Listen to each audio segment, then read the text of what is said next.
आज मेरा जो लर्निंग है और पूरी लाइफ जो मैंने जो बात समझी है कि इंसान की सबसे बड़ी डिस्कवरी, सबसे बड़ी लर्निंग या सारी उम्र जो एक सिंसियर आदमी सबसे बड़ा जो चीज़ सीखता है अपनी ज़िंदगी से, वो है अशहदु अल्ला इलाहा इल्लल्लाह, there is no God but God. यानी गॉड का जो प्लेस है वो गॉड के अदर देन गॉड कोई किसी और का नहीं है वो प्लेस।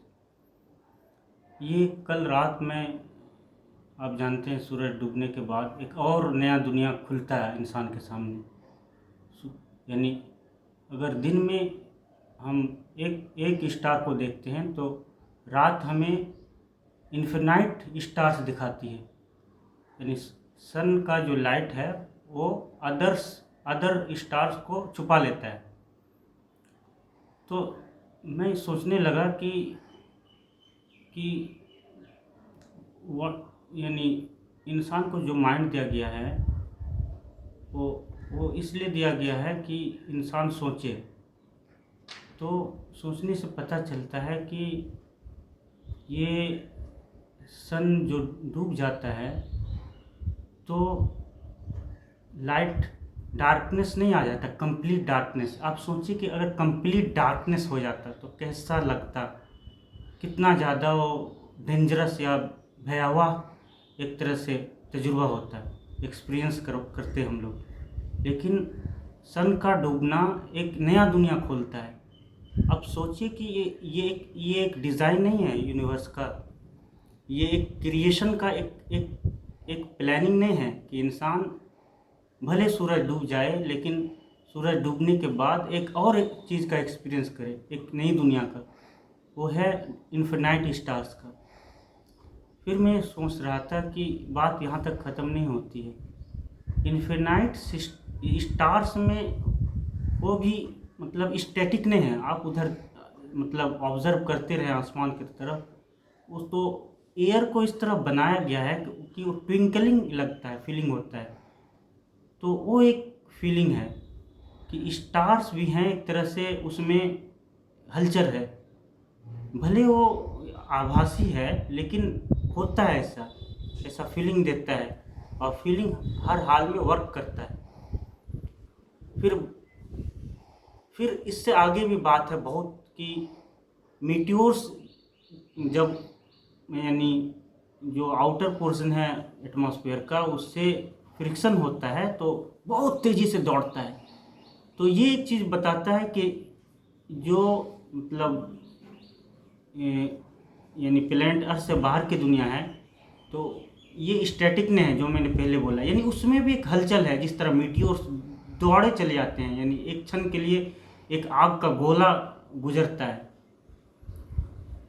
तो बहुत ही मतलब मीनिंग है। मैं हमेशा इस पे सोचता हूँ क्रिएशन पे कि इतना ज़्यादा मीनिंग अपने आप में। फिर मैं आगे यही सोच रहा था कि ये जो क्रिएशन है इसमें जो मीनिंग है ज़रूर इसमें मतलब इस पर बहुत अच्छी तरह मतलब ऑथेंटिक ये डिसिप्लिन्ड वे में राइटिंग मौजूद होगी और एक स्ट्रीम होगा।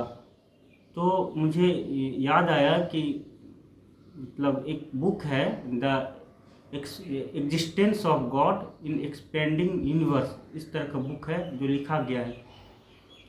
मैं उस बुक को ज़रूर मैं पढ़ूँगा और उससे ज़्यादा अपने रियलाइजेशन को, यानी जो इंसान का सबसे बड़ा रियलाइजेशन जो आदमी एक सिंसियर आदमी करता है, there is no God but God, तो अपने इस रियलाइजेशन को इस्टेब्लिश करूँगा।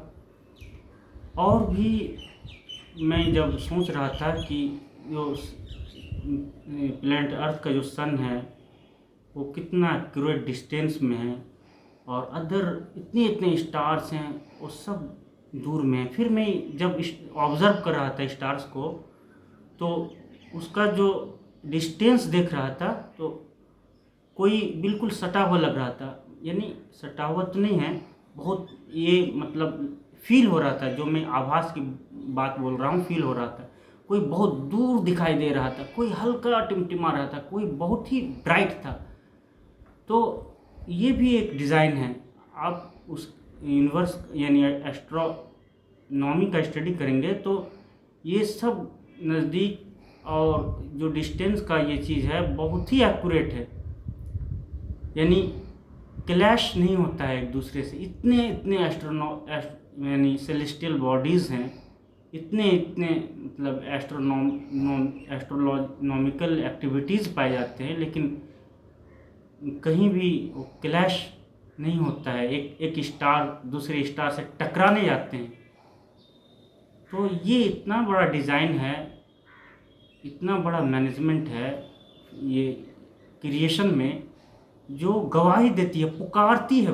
अब एक क्रिएशन अपने आप में पुकार उठती है कि मतलब ये स्टार्स के पीछे कोई कोई चीज़ है, इस यूनिवर्स के पीछे कोई लिविंग है, ये क्रिएशन के पीछे क्रिएटर है, यानी पुकारती है पूरा यूनिवर्स एक गॉड को।